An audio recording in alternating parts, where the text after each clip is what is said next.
ഓരോ ജന്മസംഖ്യക്കാർക്കും നമുക്കിതെങ്ങനെ ഗുണകരമാകും അല്ലെങ്കിൽ ദോഷകരമാകും നമുക്ക് നോക്കാം. അത് നമുക്ക് ഒന്നിനെക്കുറിച്ച് സംസാരിക്കാം. 1, 10, 19, 28 ഈ ജന്മസംഖ്യ ഉള്ളവർക്കുള്ള എല്ലാം ജന്മസംഖ്യാനാഥൻ സൂര്യനാണ്, ഒന്നാണ്. അപ്പം ഞാൻ പറഞ്ഞുതരാം. 1 എന്ന് പറയുമ്പോൾ ഒറ്റ സംഖ്യയാണ്. 10 എന്ന് പറയുമ്പോൾ 1ഉം 0 കൂടെ കൂട്ടിയാൽ അവിടെ 10 കിട്ടും. അപ്പോൾ അതും സൂര്യൻ തന്നെയാണ്, 1 തന്നെയാണ് വരുന്നത്. പിന്നീട് നമ്മൾ നോക്കുന്നത് 19, 9ഉം 1ഉം 10, അതും ഓക്കെയാണ്. 28 എന്ന് പറയുമ്പോൾ 8ഉം 2ഉം 10. അപ്പോൾ 1, 10, 19, 28 ഈ ജന്മസംഖ്യ വരുന്നവർക്കെല്ലാം 2025 പൊതുവേ നല്ല വർഷമായിരിക്കും. പൊതുവേ എന്നേ പറയാൻ പറ്റും. കാരണം അവർ മേൽപ്പറഞ്ഞ നേരത്തെ ഞാൻ പറഞ്ഞ ലഗ്നങ്ങളും കൂടെ ആണെങ്കിൽ ഈ പറഞ്ഞ ഫലങ്ങൾ നമുക്ക് കൃത്യമായിട്ട് അവർക്ക് വളരെ ഗുണകരമായിട്ടുള്ള കാര്യങ്ങൾ കിട്ടും. ഞാൻ ഇപ്പം ആൾക്കാരൊക്കെ ഈ സിവിൽ സർവീസൊക്കെ എഴുതുന്നവരൊക്കെ ഉണ്ടാകും. അതൊക്കെ സൂര്യൻ എന്ന് പറയുന്ന ഒരു ഗ്രഹത്തിനെ നോക്കിയിട്ടാണ് ഇരിക്കുന്നത്. ആധികാരികമായിട്ടുള്ള അല്ലെങ്കിൽ അധികാര വർഗത്തിൽപ്പെട്ട ജോലി. പിന്നീട് മെഡിക്കൽ, അതും സൂര്യനുമായിട്ട് ബന്ധപ്പെട്ടതാണ്. പിന്നീട് നമുക്ക് ഇതിനകത്ത് നോക്കേണ്ടതെന്ന് പറഞ്ഞാൽ സർക്കാരിൻ്റെ ജോലി കിട്ടാനൊക്കെ PSC ടെസ്റ്റൊക്കെ എഴുതിയിരിക്കുന്ന ആൾക്കാരുണ്ടാകും, ചെറുപ്പക്കാർ. അവർക്കൊക്കെ 2025 വർഷം വലിയ ഗുണങ്ങൾ ചെയ്യും. കാരണം ഈ പറഞ്ഞ ജന്മസംഖ്യ ആയിരിക്കണം 1, 10, 19, 28. അപ്പോൾ സൂര്യൻ ദശാനാഥനും ഈ പറഞ്ഞ ജന്മസംഖ്യയും സൂര്യനും ചൊവ്വായും ഒക്കെ നമുക്ക് അനുകൂലമാണെങ്കിൽ ഈ മേൽപ്പറഞ്ഞ പല കാര്യങ്ങളും 2025 അവർക്ക് ഗുണകരമായിട്ട് വരും. അടുത്ത സംഖ്യ എന്ന് പറയുമ്പോൾ 2 ആണ്. 2 എന്ന് പറയുന്ന സംഖ്യയുടെ നാഥൻ എന്ന് പറയുന്നത് ചന്ദ്രനാണ്. അപ്പോൾ 2, 11, 20, 29. അപ്പോൾ ഇതെല്ലാം കൂട്ടിക്കഴിഞ്ഞാൽ 2 ആയിരിക്കും കിട്ടുന്നത്. അപ്പോൾ ഈ പറഞ്ഞ ആ ഒരു ജന്മസംഖ്യ ഉള്ളവർക്കും 2025 വലിയ ഗുണം ചെയ്യും, പ്രത്യേകിച്ചും വൃശ്ചിക ലഗ്നമാണെങ്കിൽ. അപ്പോൾ അതിനകത്ത് 1-2 ക്ലോസുകൾ വരും. കാരണം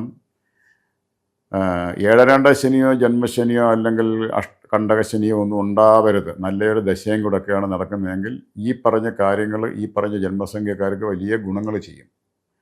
അപ്പോൾ 2 ചന്ദ്രൻ്റെ സംഖ്യയാണെന്ന് ഞാൻ പറഞ്ഞു. 2ഉം 20ഉം 29ഉം 11ഉം ഒക്കെ ജന്മസംഖ്യയായിട്ട് വരുന്നവർക്ക് വലിയ ഗുണങ്ങളായിരിക്കും 2025 തരുന്നത്. അടുത്ത 3 എന്ന സംഖ്യ നേരത്തെ പറഞ്ഞതാണ് ഞാൻ, എന്നാൽ ഒന്നുകൂടെ നമുക്ക് റിപ്പീറ്റ് ചെയ്യാം. 3, 12, 21, 30 ഈ ജന്മസംഖ്യ ഉള്ളവർക്കും 2025 വലിയ ഗുണങ്ങൾ തരും.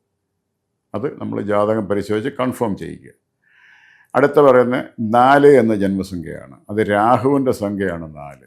അപ്പോൾ ഈ രാഹുവിൻ്റെ ജന്മസംഖ്യ ഉള്ളവർക്ക് 2025 മോശകരമായിട്ടുള്ള 7-2 ശനിയോ കണ്ടകശനിയോ അല്ലെങ്കിൽ ദശയോ ഒന്നും നമുക്ക് അനുകൂലമല്ലെന്നുണ്ടെങ്കിൽ 2025 വലിയ ദോഷങ്ങളായിരിക്കും കൊണ്ടുവരുന്നത്. പൊതുവെ പൊളിറ്റീഷ്യന്മാരൊക്കെ ഉണ്ടാവുമല്ലോ, അവരൊക്കെ 4 ജന്മസംഖ്യ ഉള്ളവരായിരിക്കും. അങ്ങനെയുള്ളവർ ഒറ്റപ്പെടും, അവരുടെ മേഖലകളിൽ നിന്ന് ഒറ്റപ്പെടും.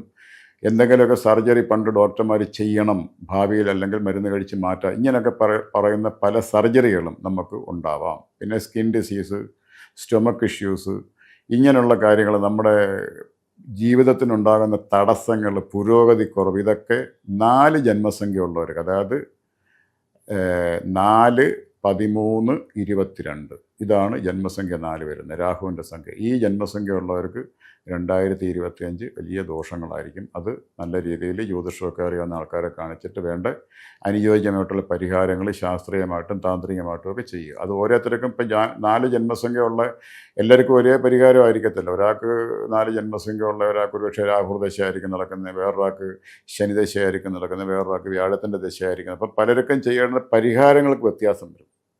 അപ്പം ജന്മസംഖ്യ ഒന്നാണെങ്കിലും പരിഹാരത്തിന് വ്യത്യാസം വരും. അപ്പോൾ ഒരാൾക്ക് ഒരു പരിഹാരം പറഞ്ഞു കൊടുത്ത് അദ്ദേഹത്തിന് അത് ചെയ്തപ്പോൾ ഗുണം വന്നു എന്ന് പറഞ്ഞിട്ട് അടുത്ത ഒരു 4 ജന്മസംഖ്യക്കാരൻ പോയിട്ട് അതേ പരിഹാരം ചെയ്താൽ അവർക്കത് എഫക്റ്റ് ആവത്തില്ല. അപ്പം ജാതകം പരിശോധിച്ച് അവരുടെ ഗ്രഹത്തിൻ്റെ അവസ്ഥയും ദശയും മറ്റു കാര്യങ്ങൾ, 7-2 ശനി കണ്ടകശനി, ഇതിൻ്റെ കാര്യങ്ങളൊക്കെ നമ്മൾ അനലൈസ് ചെയ്തിട്ട് ഒരു ഫൈനൽ നമ്മളൊരു ഡിസിഷനിലേക്ക് പോകും. അപ്പോൾ 4 രാഹുവിൻ്റെ സംഖ്യയാണ്, അത് നമ്മൾ ഓൾറെഡി പറഞ്ഞു കഴിഞ്ഞു. പിന്നീട് ഈ 4നെ പോലെ തന്നെ ദോഷകരമായിട്ട് ഭവിക്കുന്ന ഒരു സംഖ്യയാണ് 5 ജന്മസംഖ്യയുള്ളവർ. അതായത് 5, 14, 23. കാരണം ചൊവ്വ എന്ന് പറയുന്ന ഗ്രഹത്തിൻ്റെ ശത്രുവാണ് ബുധൻ.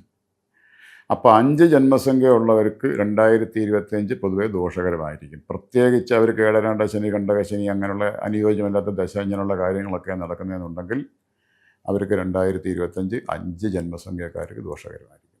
അടുത്ത ജന്മസംഖ്യ എന്ന് പറയുമ്പോൾ 6 ആണ്. 6 എന്ന് പറയുന്ന സംഖ്യ ശുക്രൻ്റെ ആണ്, വീനസ്.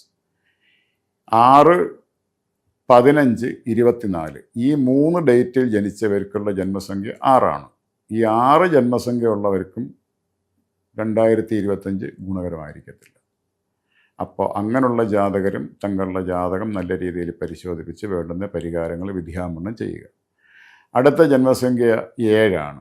7 എന്ന് കേൾക്കുമ്പോൾ ആൾക്കാർക്ക് അത്യാവശ്യം ന്യൂമറോളജിയൊക്കെ അറിയാവുന്നവർക്ക് അറിയാം. കേതു എന്ന് പറയുന്ന സംഖ്യയാണ് 7 എന്ന സംഖ്യയുടെ അധിപൻ. പെട്ടെന്ന് കേൾക്കുമ്പോൾ കേതു ദോഷകരമായിട്ടുള്ള സംഖ്യയാണ്, പ്രശ്നമാണ്. ഓക്കെ, ശരിയാണ്.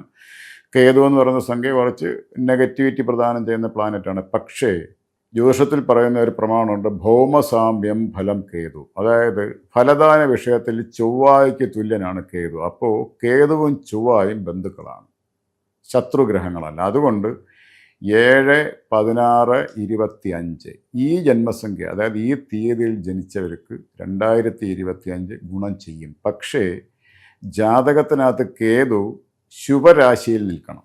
അത് പ്രധാനപ്പെട്ട ഒരു പോയിൻ്റാണ്, അത് ശ്രദ്ധിക്കുക.